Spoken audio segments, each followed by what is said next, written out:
Hey everyone, you are so welcome to Talk with the Missus. We are excited to be coming to you today, and we are sure that you will be thoroughly blessed.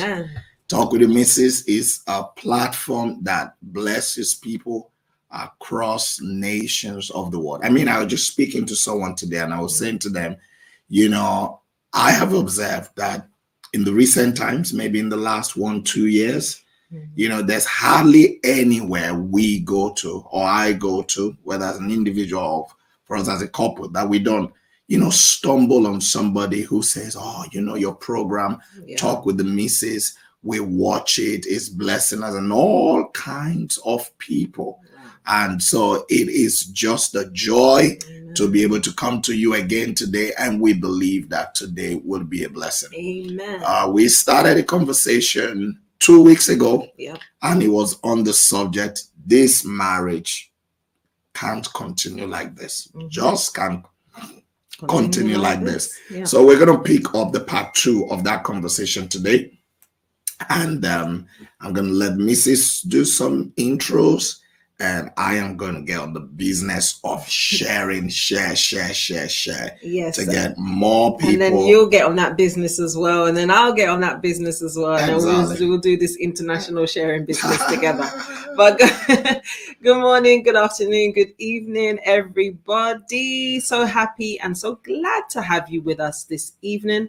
It's such a joy. It really, really is. We look forward to Talk with the Missus, actually. It's something that we really like because we know it's God's way of using us to help others, in our own unique way. You may not have the opportunity to have a sit-down one-to-one conversation with us, but through this platform and through the discussions, somehow you find the answer to the issue that you were thinking of, or you were considering, or that you're going through, or someone else is going through. So because of that, and because the impact that it makes, really, we would love you to pick up your phone, your device, whatever you're watching us with, and start sharing, because you just never ever know. I say it all the time, but it's so true. You don't know whose answer or whose question you are answering through this broadcast, and who is going to be, feeling lighter, feeling liberated, feeling like they actually have a solution to an issue that they're going through. So please get on it. Let's share today's broadcast. And even if you watch this and it's not live, share it again. Because that's so true. It is the word doesn't die. The word of God, is their spirit and their life. Many years ago, they've been written even. And even every time you read it, it's still bringing life. So how much more all the things that God uses us to do in different ways. Let's share, because it's what would, help somebody. And we're in the business of helping. And also, it's amazing because we're covering topics that you would not have discussed in church, but real issues, real problem that people are facing, and is a platform where you are actually just able to engage and just join in the chat, make your views known, ask questions. Like today, we're going to be dealing with, some of the questions we couldn't cover when we were here 2 weeks ago, and some of them are very, very sensitive questions. And here we just say it the way it is. So I am confident that somebody would be blessed by this broadcast. Amen. So you got to share and get people in. And please also let us know that you are online, give a shout out in the comment section. And let us know you're online. Let us know where you're joining in from so that we can give a shout out to you. All right? Yes. Yeah. And the missus is sharing as well. Yeah, that's why my eyes are down. I feel like, I've not... I have not actually finished my sharing, but, we will... systematically doing it. Systematically doing it and making sure that we are getting it all running. And I'm sure that it will be impactful for you. It will be impactful for your family and impactful for everyone around you. Amen. Yeah, so get somebody to join in, and just be part of the conversation. What would be good is, let us know that you are online. Let us know where you are joining in from, like our beautiful sister Esther Ahile said, good evening, watching from Dublin. Beautiful. Nice to have you online. Lovely to have you on. God bless you. Thank you. And then we've got Port Louis Agnes. Yeah, who is saying, good evening, Pastor and Mrs. I'm live from Belgium. Beautiful. So she's joining in from Belgium. That's beautiful. And in case you're just joining in, let us know where you're joining from. Today, we'll be discussing the subject, this marriage can't continue like this, part 2. Yeah. And I think that when it comes to marriage, everybody wants to, and I believe this genuinely, everybody wants to enjoy their marriage. Yeah. Everybody wants to enjoy their marriage. But not everybody is enjoying their marriage. Unfortunately, some people's marriages, is a torture instead of being a pleasure. Yeah. I mean, you're married to enjoy life and not to endure life. True. But, somehow people get into marriage and a number of people end up, having to endure. And it's like the years that they're spending in the marriage is dragging. It's just the torture. It's just the pain. And, they're asking themselves a lot of questions. Is this what I signed up for? Is this what it's supposed to be? And all of those kind of stuff. So I think is what the conversation.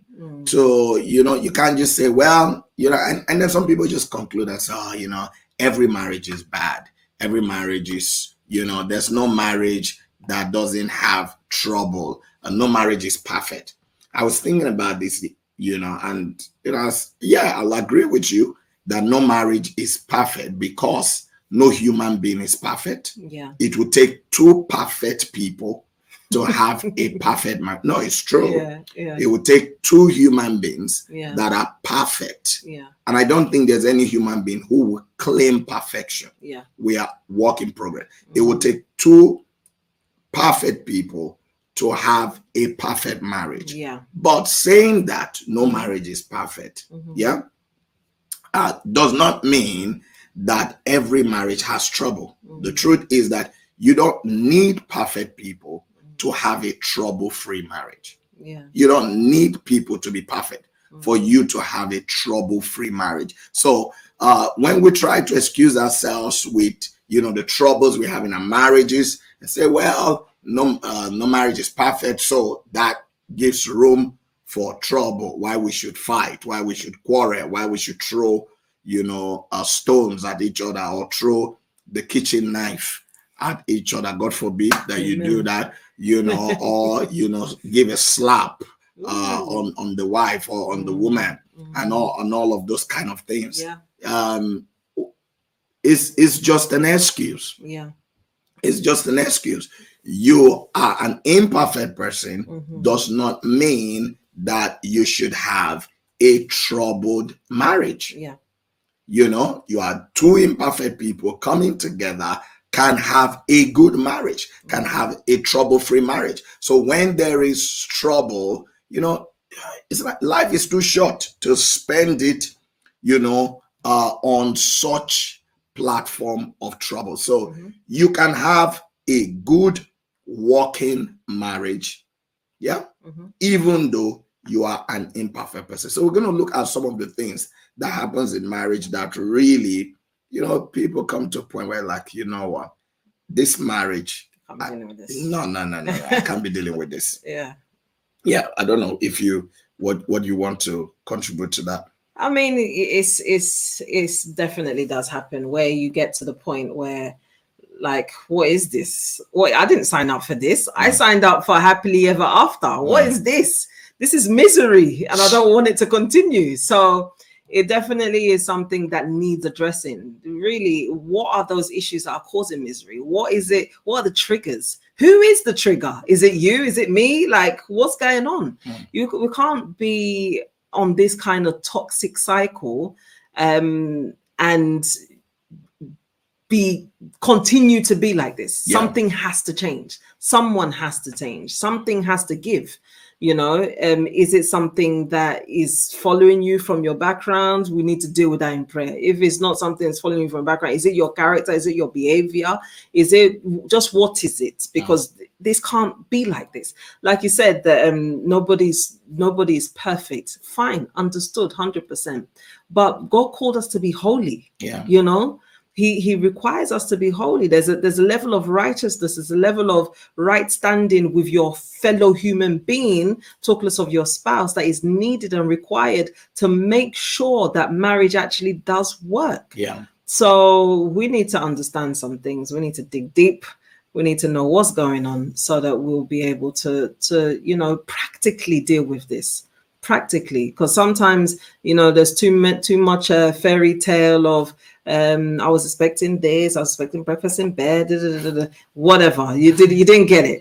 So let's deal with the reality now. Why is the marriage happening the way it is? Because like we said, we can't continue like this. There's some issues that are happening in people's marriages, and it's like, how could the man behave like this? Or how can the woman behave like this? Okay, we're dealing with the surface or the reaction, but what's behind this?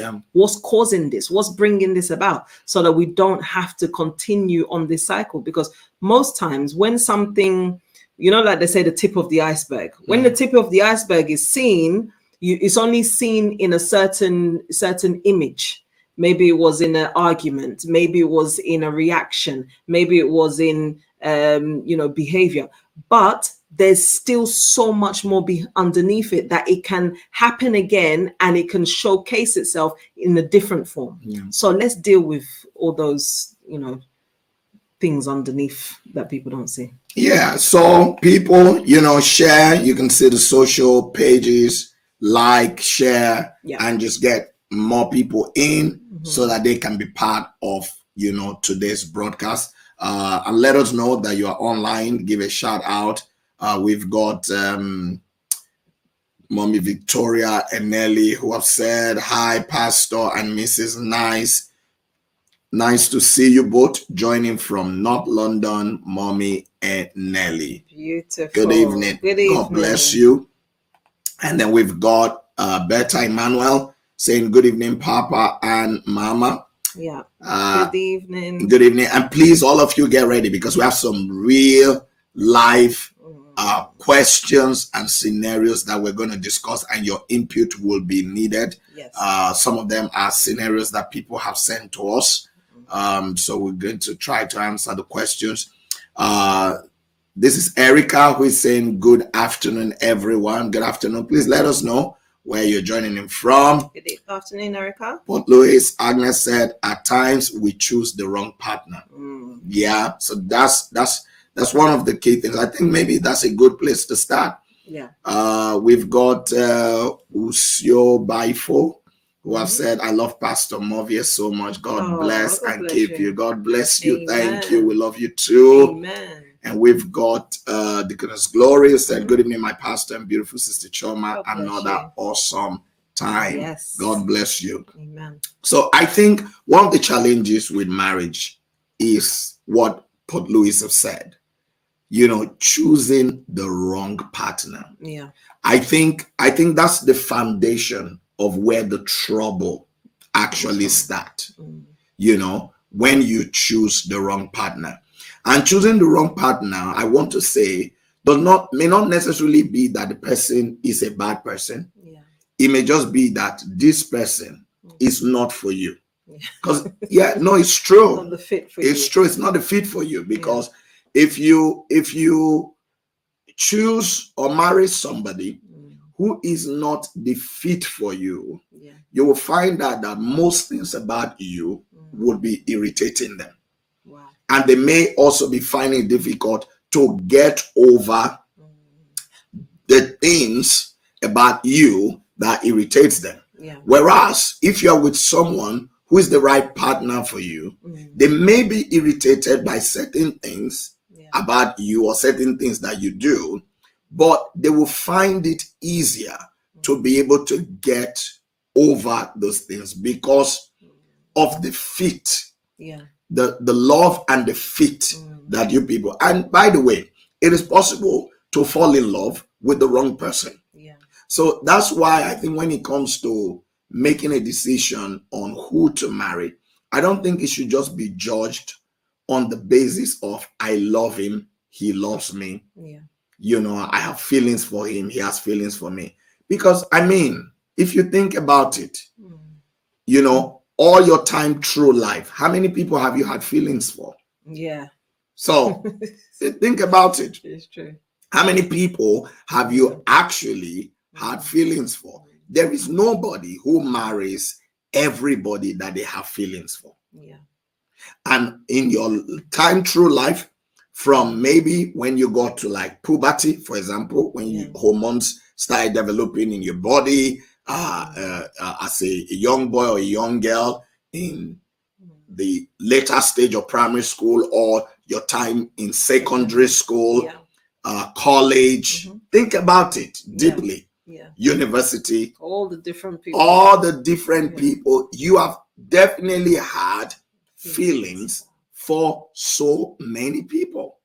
Is that also? It's true. It does not matter who you are. You can't marry just on feelings. So you can't marry just on feelings because, you know, I have feelings for him, you know, chemistry. I just feel drawn to him by chemistry. My dear, if we all marry all the chemistry drawn, you will have a lot of husbands, we have a lot of wives. Problem. That's the truth. So I think people have to come to a point where they understand that marriage is a choice. Yeah. You have to almost, yes, you have the emotion, the heart of emotions overwhelming you, but you have to almost put that emotional heart to the side a bit and make what I may call a logical decision, a practical decision on does my life and this person's life fit? Do our values align? Yes. Do our values align? The alignment. Yes. Do we even when we are Christians, do we believe in God the same way? Do we believe in the same things? There's some people that say, your own is too much. Yes. Your own is too spiritual. Your own is too, you know, do they have, are their doctrinal views, you know, opposite to mine? Do you understand? What is their perception about life? How do they, you know? So you almost have to overcome. Let me put it this way. Your attraction draws you to the person, but the attraction should not be what is making the decision. Attraction is just to bring you into the room. But you must wear you see the person. To see the person. But you must then wear a logical heart in making judgment of decision. And what is more, you must wear the godly heart to get some direction from God. Because when you choose the wrong partner, it's like you are marrying a man that have been made for someone. It's like you are putting the engine of a motorbike in a Lexus car. Do you understand what I'm saying? They're both engines, but one does not work. They are both engine. Don't fit. But one doesn't fit. Or you go and carry the engine of a Peugeot car and put it on an airplane, Boeing 747. There would be problem. There would be big problem. So I think that this is the foundation of everything, you know, and we need to educate, you know, single men, single women that are wanting to get married or are thinking about it, because these days there's a lot of Instagram decision making. Just all those kind of, just based on looks and fictional things that don't matter. So, and by the time you are married, you discover that the marriage, cannot function like that. So it doesn't mean that if you meet the perfect person, you may not have one or two challenges, but you would have solved a big percentage of the potential challenges that could occur later.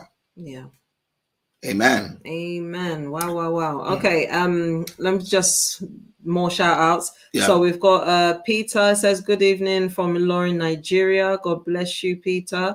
And also have Alex Sonia says good evening from Delta State. God bless you. And then Erica Rose said that she's joining from Miami, Florida. Oh, lovely. God bless you, Erica. Nice to have you online. Yeah, good to have you. Wingji says, good evening, Pastor and Sister Chioma. We are glad to be joining in from Essex. We're glad that you and Essex are joining in too. Esther says, lack of courtship before marriage. Very crucial. Very crucial. A lot of people are so much in a hurry to get married that they don't realize the true value and the importance of courtship.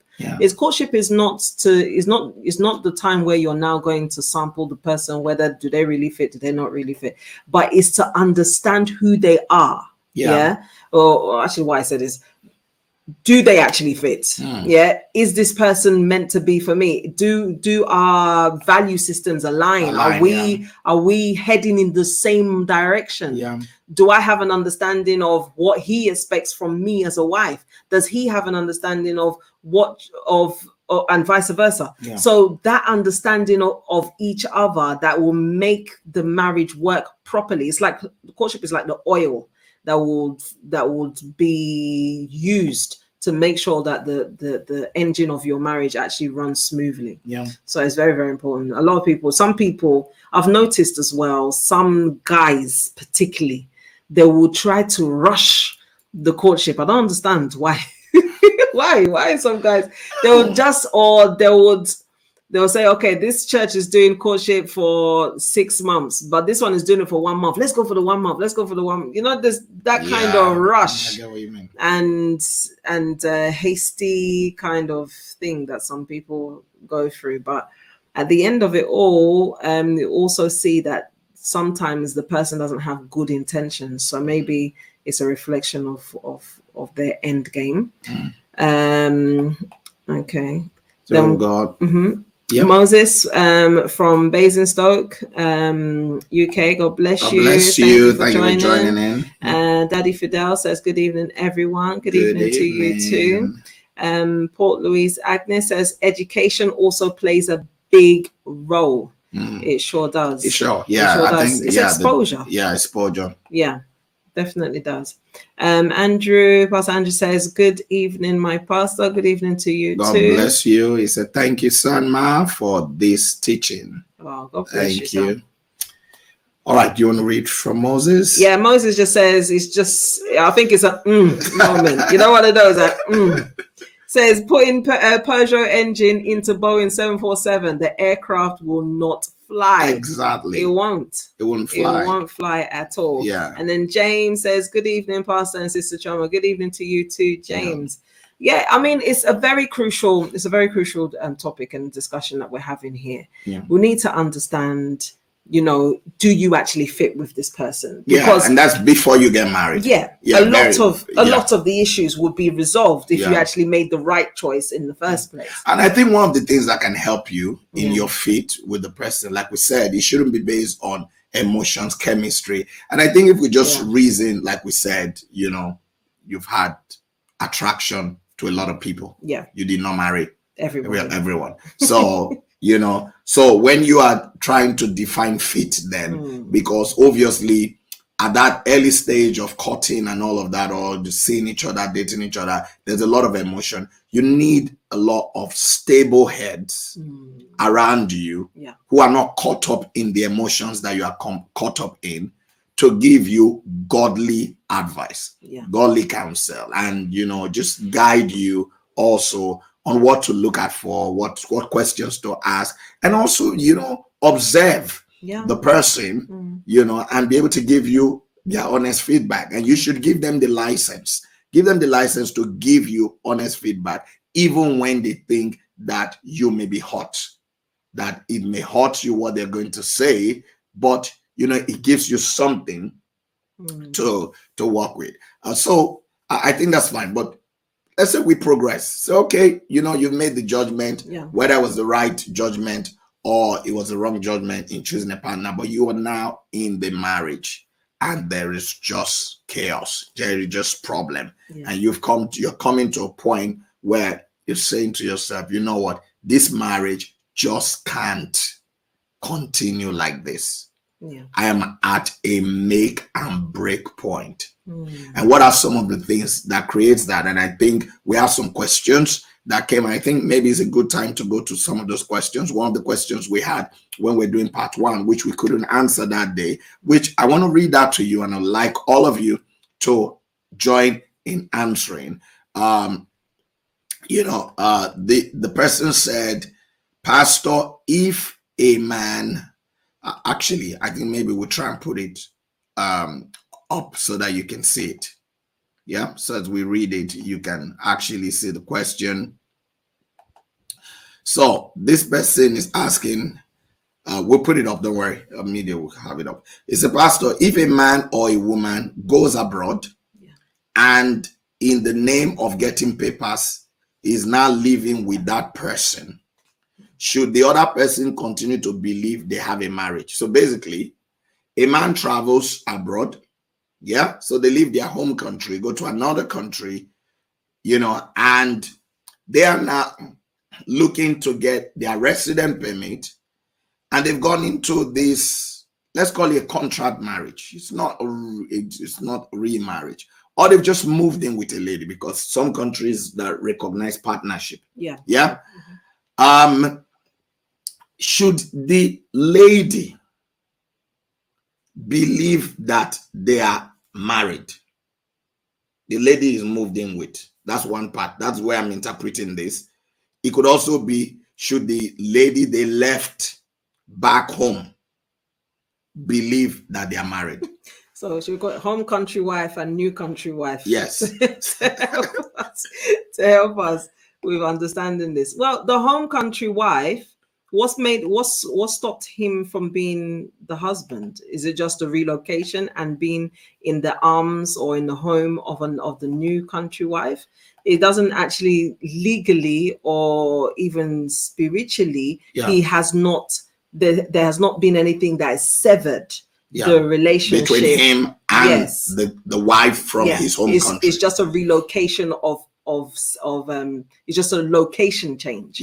It's not actually a marital change or anything like that. But being that he has, let's say he married the home country wife, whether it's a civil wedding or common law wedding or a traditional wedding, let's say there's some level of wedding that is recognized. So they were both married in the home country before he left to go abroad. To then go abroad. And now he's abroad and he's in the arms of another woman abroad. Is he still, should the woman back home still consider him as the husband? I think yes. I think so, because nothing has changed in the terms of marital status. He has now entered into a new relationship which he shouldn't have entered into. It's an adulterous relationship. If it's something that he was actually married to the home country wife, this new relationship is an adulterous relationship. But because somebody is in an adulterous relationship, doesn't now nullify the original relationship that he had, marital relationship that he had with his home country wife. Unless they've broken the marriage and they've divorced, as the case may be. But should the woman who is in the home country consider herself to still as a married woman? Of course, yes. Yeah. Because she's married to this man. Yeah. This man is just going abroad and messing up. But it's not that she's not. Yeah. She's not married. The man could as well also be in the home country with her and be messing up. It's true. Does not mean that she's not the wife. Yeah. She only stopped being the wife. But let us say now that this man is not married in his home country. Yeah. He's a young man. He's moved abroad, and in the escapades of trying to get his documents, he's moved in with this lady. Yeah, because he can get the document. He believes he can get the document through this lady. Fast track. Yeah. Should the lady, believe that she has a husband? So hold on. The home country one is not married. There is no home country. Okay. This is a young man. He traveled from his country abroad. Okay. And then he's now moved in with a lady. Okay, there's no woman before. Okay. No. Right, okay. He's now moved in with a lady with the believing that he will get paper through this contract wife. Yes. So should this lady live with the impression that she's got a marriage with this man? Does she know that he's coming with the intention of gaining his documents through her, or she doesn't know? Because I think that plays some sort of role. Because there's some that they would know, the man will tell them, that some will even pay a woman to now, become the which is wife. Something they should really not be doing. Yeah, I mean, but it happens. It happens, but it's wrong. It's how can you trade your whole destiny and your whole life just for a flimsy piece of paper? That country, they're not, it's not the queen or the king or whoever is now going to welcome you and say, "Oh, my dear citizen, welcome." There's nothing wonderful or royal or, so glamorous about becoming a UK citizen or a US citizen or anything like that. So why do people trade their life and their destiny just to become a citizen? The level of desperation is too much for me. You can get to those levels a different and a more noble and a more righteous way. That aside, anyway, the question: should that woman see herself as a wife? In that kind of scenario, it's clear that he doesn't intend her to be a wife. His intention is to use her. Is use her, which is a fraudulent intention. Yeah, it's like when some people, let's say they're leaving their home country, a young person is leaving their home country, a young girl, for instance, and the aunties or the uncles of that young girl will now come to the parents and say, "Oh, we're going to take your child, we're going to help establish them in abroad, and we're really going to help everything." The parents are thinking, "Oh yeah, this is wonderful. Oh, what a savior, you've just saved our entire family." They take this child, and what do? They put her into prostitution. They now take her passport away from her, and they now do, or even if it's not prostitution, they just make her a slave in the house. This person is now going to serve us as a house whatever for the rest of her days until we decide that we don't want her anymore. We throw her away. So would that person now see this arrangement as something that helped them or harmed them? Even the nation here, because I know of a case where the government said, "Oh, we've come to discover that you are a victim of modern day slavery." So it being that even a government system can understand that the intentions were not pure, they were not clean, they were not clear, and you have become a victim. I personally feel that in that scenario, the lady has become a victim of the man's manipulative or fraudulent means to try and win something through her, being his residency through her. So I don't think she's a wife. Yeah, I mean, I want to come in to say, look, when someone comes to you and they want to be in your life, the intention, the original intention, is important that the original intention is known. Yeah. Yes, we do know that somebody can come to a lady and, let's say, quote unquote, his intention was, oh, this lady is settled. She's got her papers. I can get my papers through her. And maybe in the process, he falls in love with her and the two of them actually genuinely marry. But don't count on that. The reason I say don't count on that is you can only count on the original intention of the individual. Yeah. So if you are a lady and a guy comes to you and from the onset, he's saying, I don't have my papers here, but you can help me and all of that, blah, blah, blah, blah, blah. Then he moves and you allow him to move in with you. Please, you will be deceiving yourself if at any time in the course of that, let's call it relationship, you think that, this is now my forever. No. If there's ever going to be a forever, it would have to come from the guy, because he's told you initially what his intention is or was. So if that intention has changed to like, oh, you know what, I'm really interested in you, it's going to have to come from him. But you also have to make sure that you are not pressurizing that out of him to say, oh, what is it? We've been here. You've been living with me now for 1 year. I'm helping you for your papers. Why is this so difficult? We've lived well together. We don't have any issues. Why can't we? I know, yes, we already. Why can't you? There's a way you will pressure him. He will say, okay. But that okay does not really mean that exactly. You will not know until he gets his papers, and then he now actually plays what is in his heart, whether he really wants to be with you or not. So I'm saying, don't assume marriage. Yeah. Marriage is not assumed.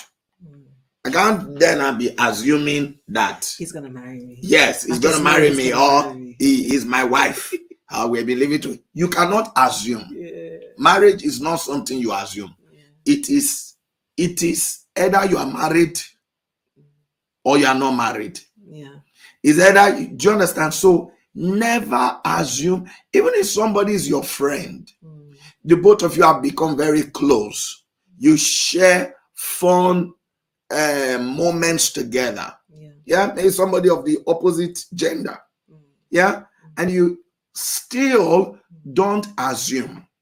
Don't assume. Because there are a lot of people who have had their hearts broken by people who don't even know that they broke their heart. And by the time you now really investigate, you say, but did he tell you that he's going to might say, no, but the way he was behaving around me, oh no, but the way, when I call him, he responds and he's always there for me and all of that. We're always talking, we were like an item. You don't assume those things. Yeah, some people assume relationships. Yes, you cannot.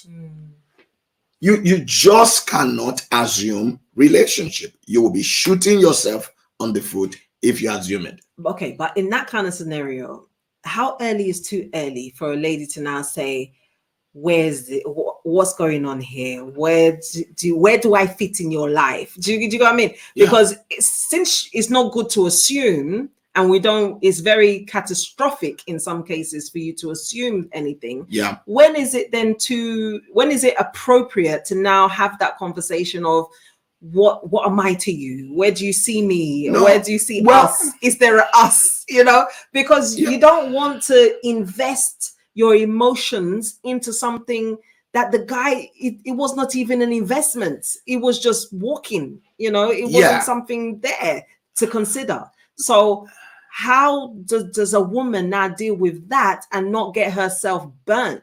No, I get what you're saying. I think it's very simple and I think it's very easy. Let's say you're close to a guy, the guy is close to you, and you as a lady, you come to a point where you discover that you are becoming emotionally attached to the guy. Once your emotions start playing in, you know that the risk factor is increasing, is coming into play.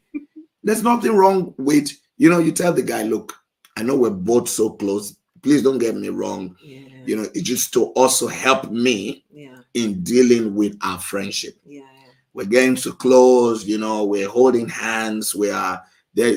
We may not even be holding hands, but I'm gradually just emotions. I'm just gradually discovering that my emotions are getting invested in this. You just pick the words. Don't say I'm getting emotionally drawn to you. I love you. No, that's too much. You say I'm beginning to discover that my emotions is like my emotions are beginning to get invested in our friendship. And just for me to be able to help keep my own emotion in check, I just want to know what is it about what's going on is there an us, is there this, that, and I want you to be honest with me, so that it helps me in my dealings with you, and also helps you, so that none of us there's nothing wrong with that conversation. So in that kind, if it's put in that kind of way from the lady to the man, no man here, even on this platform now, is gonna like back off and think, whoa. Like if let's say his actual genuine response was, wow, I don't even look at you that way. Would he see that conversation as a hard conversation to have, or would he be able to just have that conversation and they will be able to move on and still remain friends? Or is this the end now? No. People are different. People respond differently, but a matured man should be able to respond, because the way you have come with that question, you didn't come on emotionally crying. Yes, you didn't come on emotionally crying. The way you've come with that question would say, you said, look, I just want to understand so that I know how to manage myself in our friendship. The man would say, well, actually, I don't look at you that way. You are my bestie, blah, blah, blah, blah, blah, blah. She would say, okay, I'm happy that you've made that. And she can go for that to say, I hope this does not, destroy our friendship, because I actually do value and enjoy our friendship. I just needed to have a proper definition and clarity of the friendship. And the man will say, no, it doesn't. And then just be normal. But it helps you then to be able to position yourself. Just in the same way, you could have such a friendship, and it's the man who is getting emotionally. And then at a point, the man will come and speak to the lady, I mean, what is it? We're close. This is that. And the lady said, no. I don't see you that way. I'm happy for us to be friends. I love our relationship and all of that.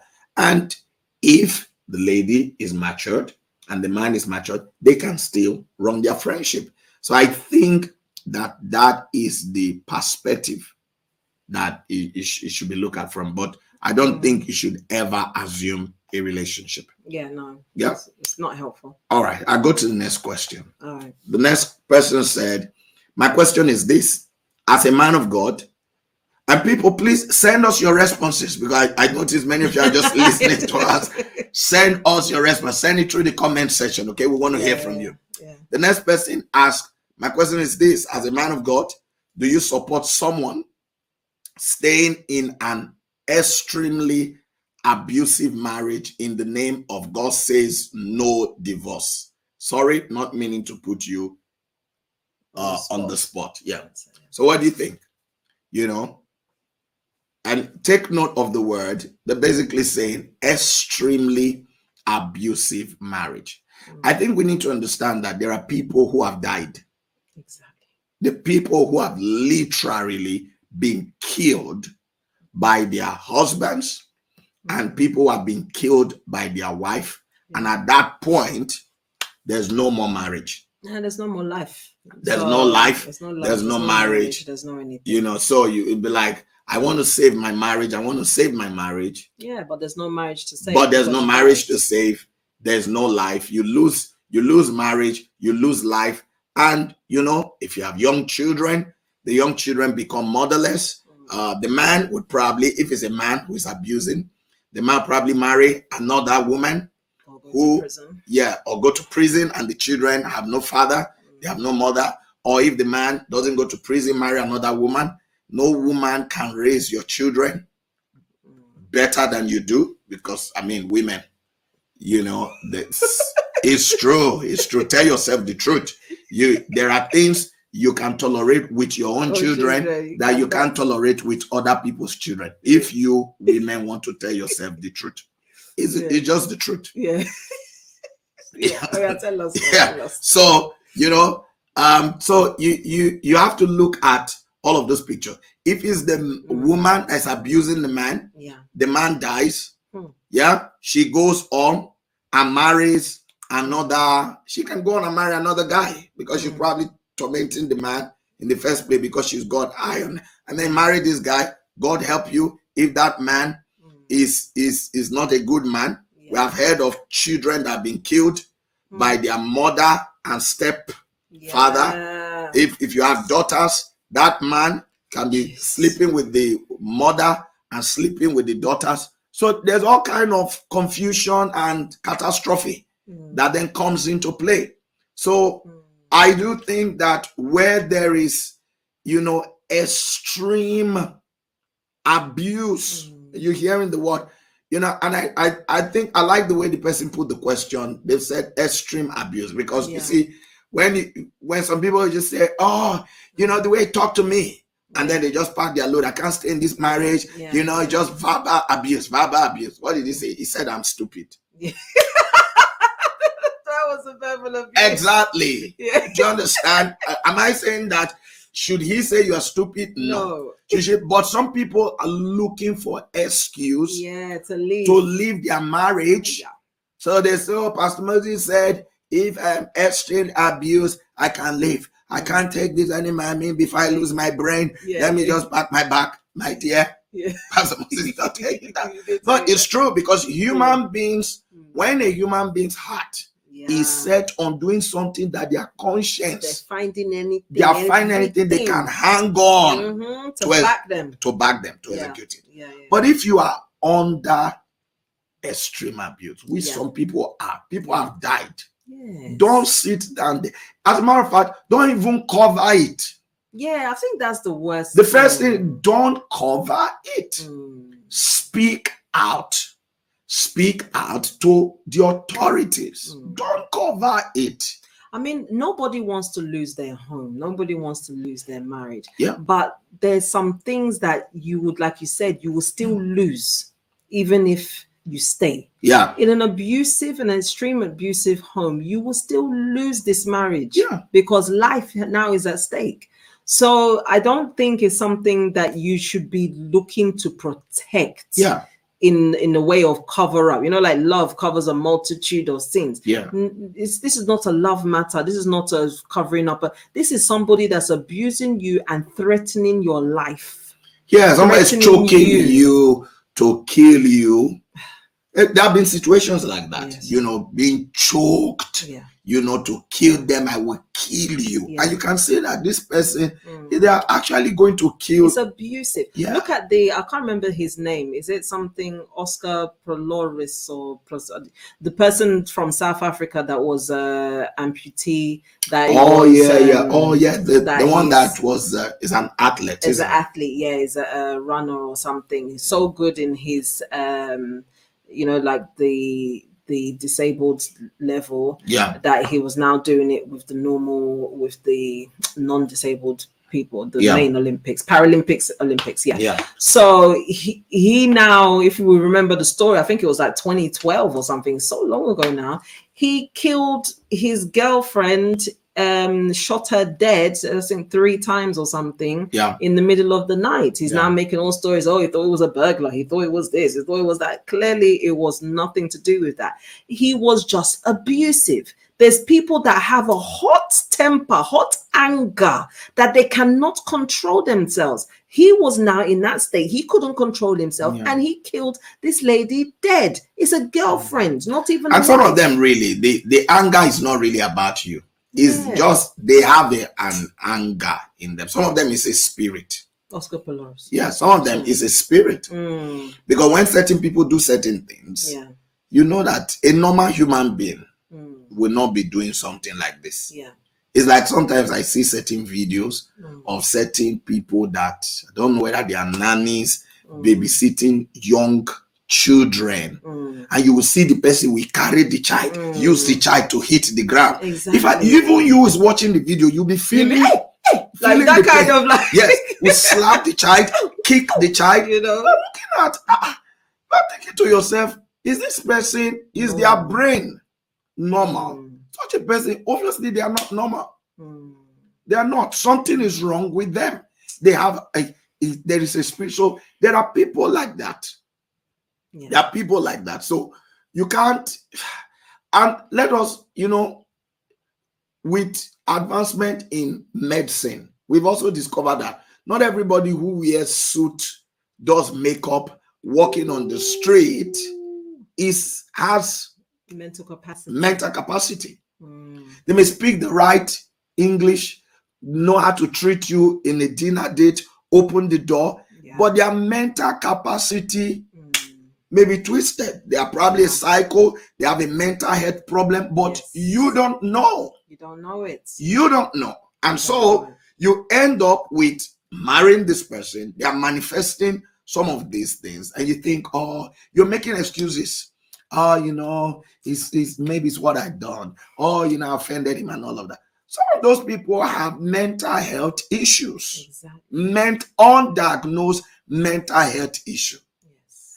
And it is until they kill somebody that thing, the day they will now take, you haven't heard of people who have killed someone, when they now take them to court, before they will go for their case, they will go for a doctor to examine them. Then the doctor will now come up with a report that, oh, they have mental health problem, this is that was not diagnosed. And they are not going to prison, but the person who has been killed is dead. So if you are in an extremely violent, abusive relationship, you should, seek don't just pack your load, say with divorce, because you see, human beings too, you just no, I'm moving out of this marriage. No.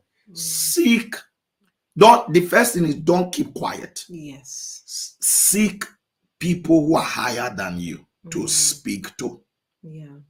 Do you understand? Yeah. Open up to them. This is what is happening. What are we ashamed about? What are we ashamed about? Do you understand? If there's a boil on your bum, you go to the hospital, will you not put your trouser down for them to deal with the boil? You even open up your yash. Exactly. Open up the bum cheeks. Yeah. If you are stooling, and you are stooling blood, and the doctors are not sure what is happening, will they not open your bum to microscope? Yes, inside. So what are you ashamed of that you were slapped? Mention it to people. I'm not saying go and be announcing on BBC. No. Mention to people who can then advise what to say. They will tell you that at this stage, this is what you should do. And I think that is the best way to go about this. Yeah, we've got a lot of comments. I think let's read them. Okay, let's get you reading. Hold on. Get me reading. Okay, so Paul Louise Agnes says, when you are married, you need to realize that you are no longer single and that you need to change your ways of doing things. You are two now. Yeah. Yep. Or in fact, you're even one now. So you make it fit into the person. All right.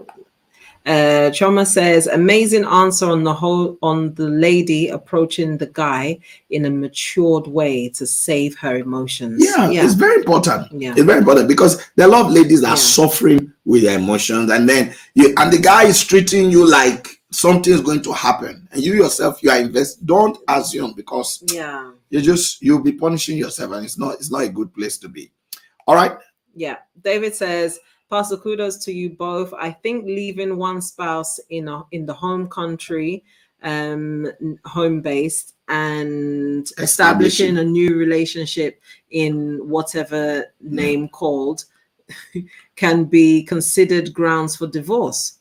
Home-based may agree out of poverty. Oh, that's another dimension. Or presence of children, but it's wrong. Yeah. A true Christian man will not do it. Say last, they go return home. It's true. Yeah. Yeah. They will return home based. The return home-based bride. Oh yeah, the home-based bride price. Return the home-based bride price. Yeah. When away, when away-based has fully completed her signing. Yeah. So yeah, you have to be mindful. Yeah. All right. So we got Daddy Fidel who have said the thing is we can't really get that perfect balance in a person. However, there should be something to work with that will make the relationship better and stronger. Yeah. Yeah. Okay. We've got Agnes Port Louis who have said, my perspective is no. Despite you need to save your marriage, God does not permit abusive marriage. As what you vow at the altar, there was no form of abusive which mentioned. So don't stay to kill yourself. I think that's basically yeah. Oscar Pistorius. Yeah, when you're referring to that. Yeah. Said he was jealous of his girlfriend. You can imagine that. Okay, so we've got Chipo Jacqueline who have said, Pastor Moses, you once said in our South London branch, any woman or man who stays in an abusive marriage does not love themselves. It's true. Yeah. You don't love yourself. Yeah. Glory, they said, you don't have to wait for an abuse to get extreme before leaving. Once a man starts to abuse or don't stop. Please run and talk about it later. And she said, please don't wait for an abuse to get to the I think it's the same thing. Yeah. Before leaving, once an abuse starts, run and talk about it later and seek advice. I think seeking advice is very crucial. I think it is. And I think as well, I get very weary or very concerned when people enter into relationships and nobody knows about it. Yeah. For years. For me, it's a very strange thing. Nobody knows about it. Nobody knows the person. Yes. People in your family haven't met the person. Yeah. Your church, if you're a church person, your church leaders and all of that haven't met the person. The only people who know the person are your group of friends. Yeah, and your friends. Yeah. Your group of friends that all of you go for maybe dinner or something. Yeah. I don't think it's right. Yeah. Exactly. Yeah, I don't think it's right. Yeah. All right, so let's take. Oh my God, time is. Can we discuss the other one? By His grace, yes. Should we try? Please. Okay. All right. So there's another scenario that been painted, and I'm going to narrate it, and I'd like all of you, to comment, and let's do this one quickly because of our time. So basically, you have a woman who lives, let's say she lives in the Western world. She's married. She's had 6 children for her husband. And, some of the children she's had through C-section, others through normal delivery. But unfortunately, each of these 6 children have died, after having them maybe a few months or I don't know, after some time. Yeah, just didn't happen. They die and buried. And over 20 years. Yeah. Well, no, not over 20 years of marriage. Yeah. But been married for some time. Then suddenly, the husband goes back to his home country. Yeah. And brings a lady over to the country where they reside, saying that, when he was a teenager, this lady was his friend, and he had promised her that he was going to marry this lady. And so because of that, you know, the lady refused to marry for over 20 years. Listen, refused to marry for over 20 years. This is a lady who, you know, like not primary school, secondary school. Yeah, secondary school lovers. I will marry you. We'll be together forever, blah, blah, blah, blah. She refused to marry for over 20 years. The husband then brings her to his country, to wherever country that they're in. And, you know, the husband impregnates this lady. This lady have 2 children for the man. And then the man, you know, moves out of the house that he shares with his wife to go and now start living with this lady that has the 2 children for him. But still, the man claims that his wife now, the original wife that lost the 6 children, you know, is still his wife, and he has not divorced her. She cannot go anywhere. She cannot marry anybody, you know, contact her family. And what do you think? Where does this woman stand? Because now she's alone in this house by herself. She's lost 6 all these children. The man, marriage as well. She's lost marriage, but the man is not saying that they've lost the marriage. She does. The man says that she's my wife. The other woman is living as a single mother in the country, claiming. But these 2 children she's had for this man, and the man is living with her. Where does she stand? Is she his wife or not? And that whole thing sounds like there's a demonic undertone. There's probably something that the husband, sounds like a blood covenant that they enter. There's something the husband is not even telling her, because she's had 6 children, and the 6 children have died mysteriously buried. Did the husband enter a blood covenant? I think so. A blood covenant with that lady?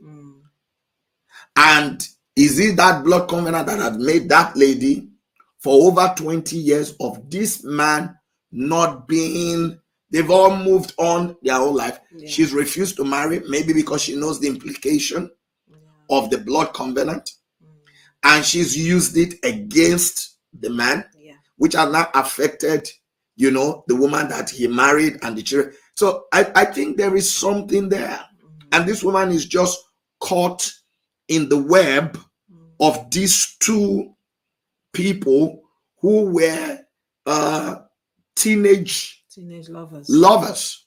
I don't know what you guys think. And what would you say to that woman? It's a very hard one. It's a very hard one, because we're talking of somebody that has spent their marital life invested into somebody that has now moved on without them. He's moved on to another relationship. He's moved on. He's had children in this other relationship, you know, and he's moved on, but he's refusing her to also move on. He's moved on, you know, he's moved on, because even if he was to say, okay, they're still married, because they've done the traditional, they've done the white wedding, they've done every kind of the wedding that is meant to be done. He's done it with his wife, the original wife, but he's moved on and he's defiled the bed. He's, you know, had adultery with somebody else. You know, if we was to speak about it scripturally, she can get a divorce because he has, you know, defiled the marital relationship. So she's within the right. She's within, But is that what she wants to do? That's another question. Does she want to move on? Because really everything is kind of, the ball is kind of in her court. If she doesn't want to move on, then how does is this something that she can forgive him for? Is it something that he can stop?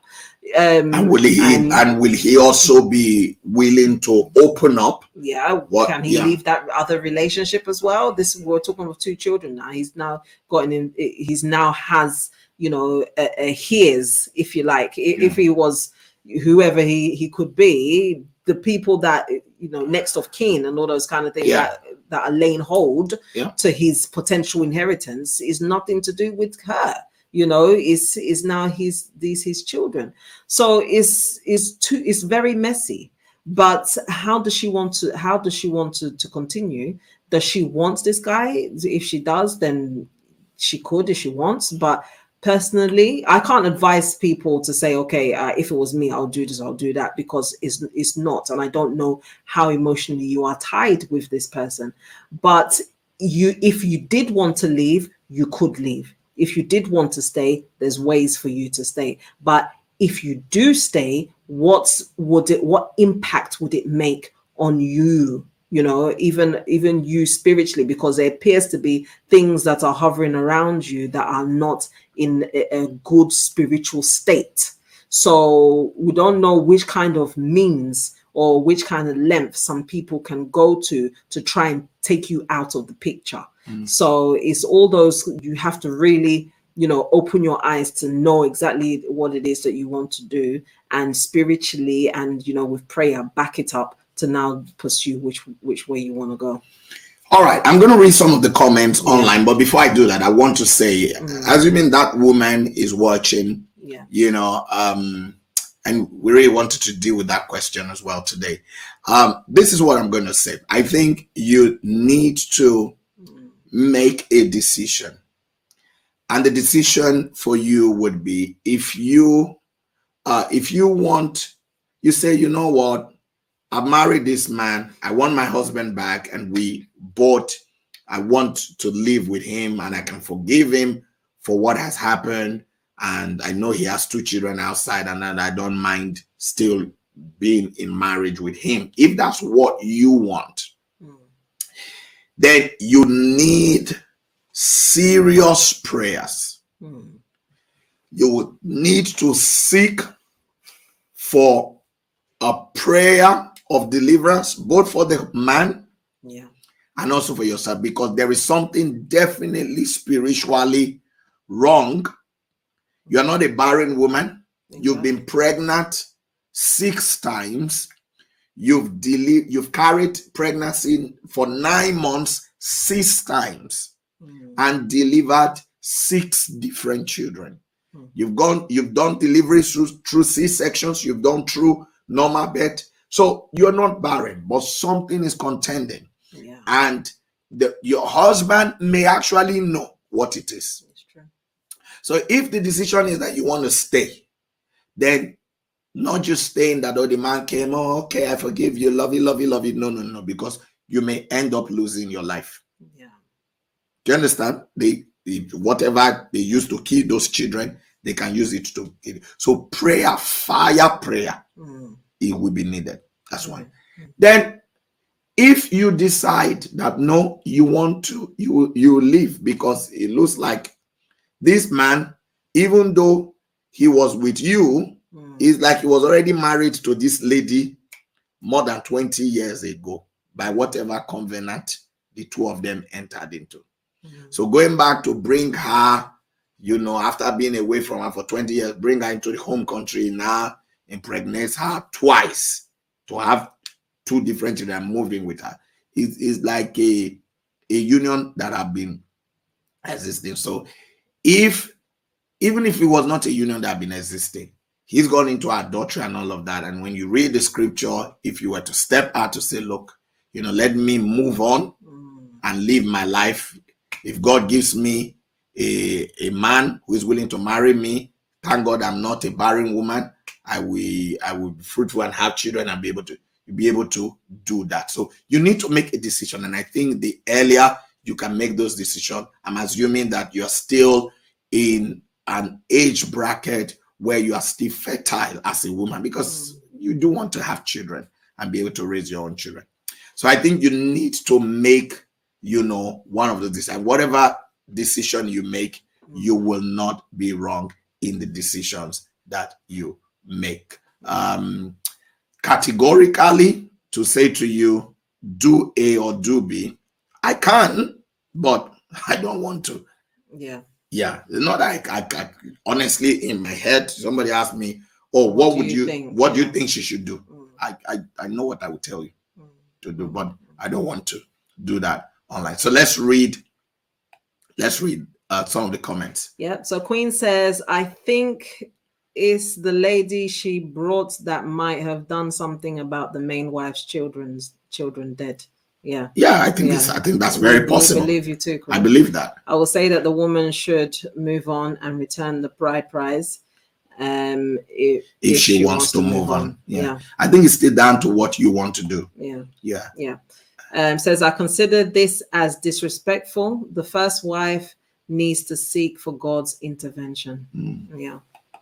And then we've got Better, she says, let me get to that comment, sorry. Better says, there is something definitely spiritual. However, the lady should engage in some fire prayers if she still decides to stay in the marriage. Some yokes needs to be broken. Oh, yeah. However, if she decided to walk away, she is not wrong. Agnes says, seek for a divorce. Just straight to the point. Bridget, she says, if she loves her husband and she wants to remain in the marriage, she should pray seriously for God to expose every secret that is hidden, after which she should go out of the marriage and move on. Yeah, so if that doesn't work. That if you don't say she should japa, just carry a leg and leave. Some people can be very demonic. Yeah. And then we got Bridget. Also depends. It also depends. So it really depends. On her. It depends on what you want to do. Yeah. So, but either way, whatever you decide to do, you will not be wrong. I think that's the consolation you should have. Yeah. You know, whatever you decide to do, you'll not be wrong. The man cannot eat his cake and have it. Yeah. All right. Should we do this one? Our time is gone, you know. People, okay. If you don't mind, we'll do one more. All right, let's read this. Yeah. This person said, if one partner gets into adulterous relationship and this try to openly attack the marriage partner emotionally by pointing physically or by words at their workplace, how should the abused one handle this? Okay, I don't get that. Let me read it again. Okay. Yeah.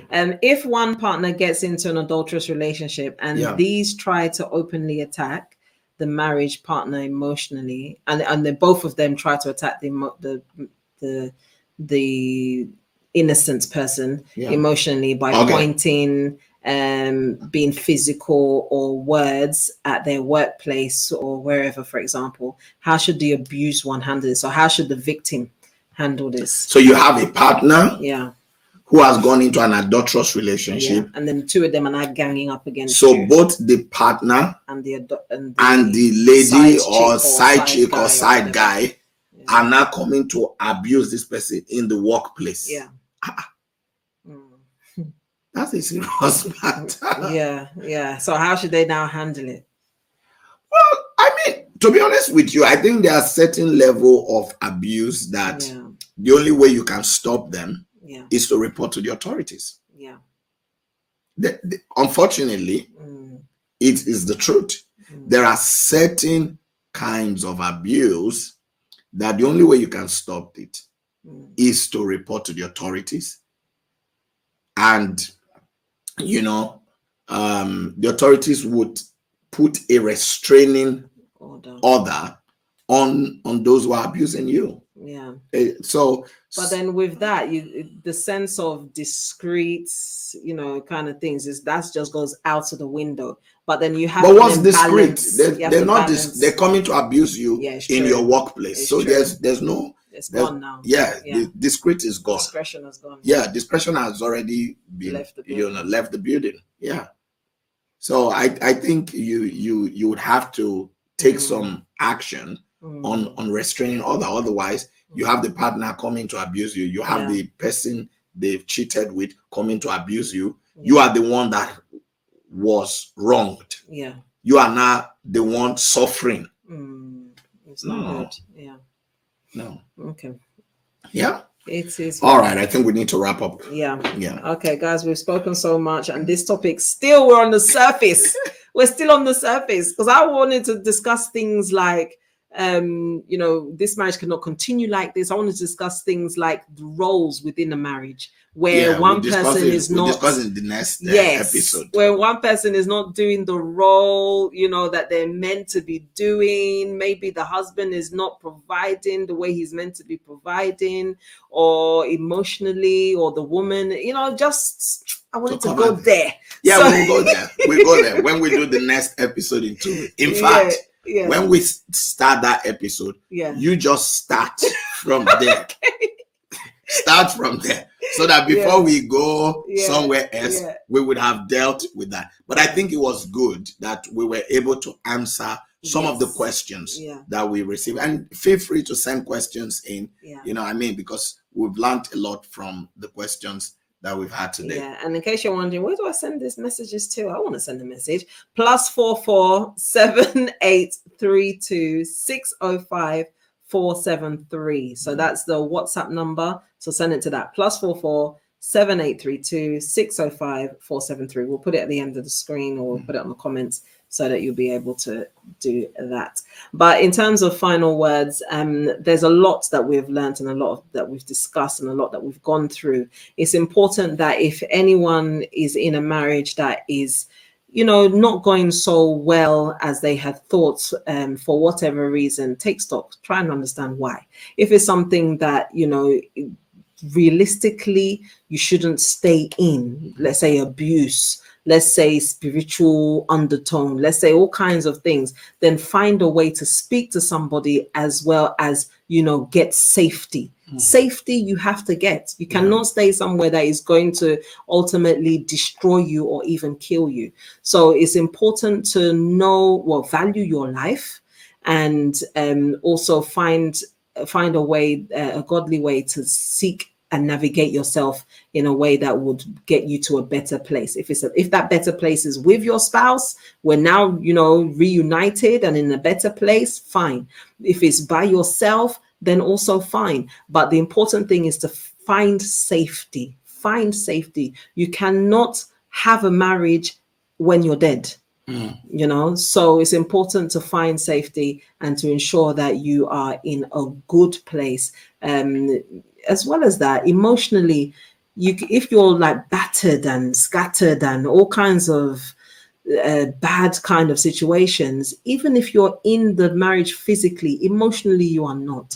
So find a way to find yourself even in that difficult time.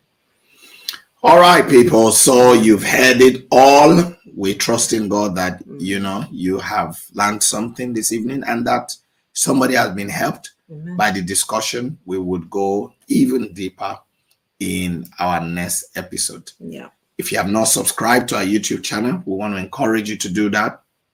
The FMC TV YouTube channel. Go and click the subscribe button there now. Yeah. Also, Pastor Moses GCF YouTube channel. Then we've got Facebook. We've got FMC Online Facebook page. Follow us there. And then also Instagram for our church is fmc.church. Yeah. That's our Instagram page. And then for Pastor Moses GCF, Instagram is the same handle name, Pastor Moses GCF, everywhere. So do that, and God bless you. Amen. Share to this broadcast. It will just help somebody. Like it. Give us a thumbs up on YouTube so they can recommend it to others. And we believe that you will be doing a lot of people good just by doing that. The Lord bless you. We love you guys. It's always a pleasure for us to come to you. Don't forget to join us for the Anzam Privé prayers tomorrow morning. It's going to be a wonderful time.